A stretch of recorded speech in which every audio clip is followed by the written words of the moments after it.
এই তো রেডি সেটি হয়ে এখন চলে যাচ্ছি। কোথায় যাচ্ছি বলেন তো? মেলাতে যাচ্ছি। আসুন আপনাদেরও সাথে করে নিয়ে যাই, ভালো লাগবে। আমার মনে হয় না কাউকে যদি এইভাবে বলা হয় মেলায় যেতে, সে আবার না করবে। এখনকার দিনে টাকা ছাড়া তো কোথাও গেলে একটুখানিও আনন্দ পাওয়া সম্ভব না। তবে আমার মনে হয় মেলাতে যাওয়ার পরে তা একটু সম্ভব, কারণ আপনি যদি কিছু নাও কিনতে পারেন তারপরেও সবকিছু দেখে মনটা এমনিই ভালো হয়ে যায়। তবে আমি কিন্তু আজকে একেবারেই তা করব না। আমার যেটা ভালো লাগবে আমি সেটা কিনে নিয়েই চলে আসবো এবং আপনাদের সাথে শেয়ার করব।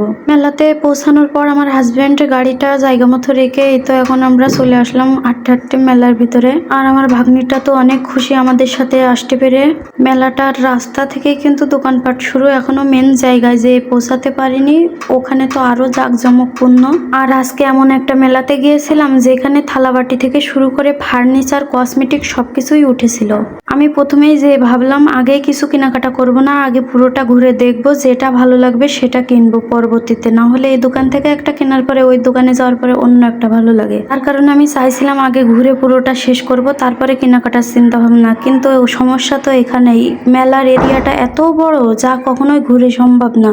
এখানে কত সুন্দর সুন্দর রুটির তাওয়া আছে, আর আমার হাজবেন্ডের একটা রুটির তাওয়া এনে দিতে বলেছি, যেটা উঁচু করতে গেলে আমার আগে হাফ কেজি চালের ভাত খেয়ে নিতে হয়। তাই হোক, ওই দুঃখের কথা আর বলে লাভ নেই, কারণ বেটা মানুষ বলে কথা, একটা বললে আর একটা শোনে আর একটা আনে, ওদের দিয়ে কোনো গ্যারান্টি নাই। হয়ে যাবার করতে করতে আর একটা কথা মনে পড়ে গেল। আমার মনে হয় অনেকটাই বয়স হয়ে গেছে, যার কারণে কসমেটিকের তুলনায় এখন থালাবাটি কিনতেই বেশি ভালো লাগে।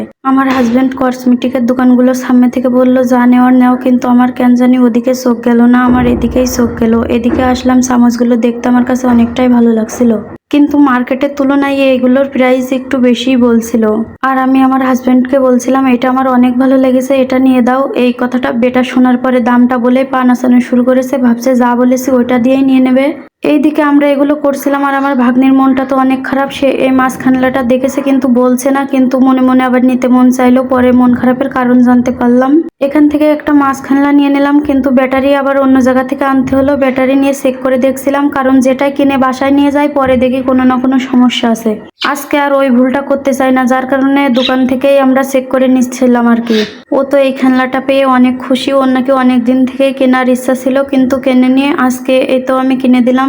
কিন্তু বাচ্চাদের একটাই অভ্যাস, এই কয়েকটা দিন এই খেলনাটা নিয়ে খেলবে, তারপরে মাছ একটা এইখানে একটা ওইখানে, কোথায় যে কোনটা থাকবে সেটা নিজেও জানবে না। খেলনাটা নেওয়া শেষ করে ওরকেই আগে বললাম যে তোমার আর কি কি লাগবে নেও, কারণ ও মন খারাপ করে থাকছে কিন্তু বলছে না।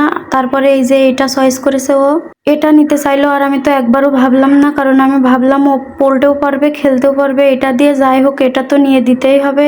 তাই আর বেশি কথা না বলে এটা সাথে সাথেই নিয়ে দিলাম।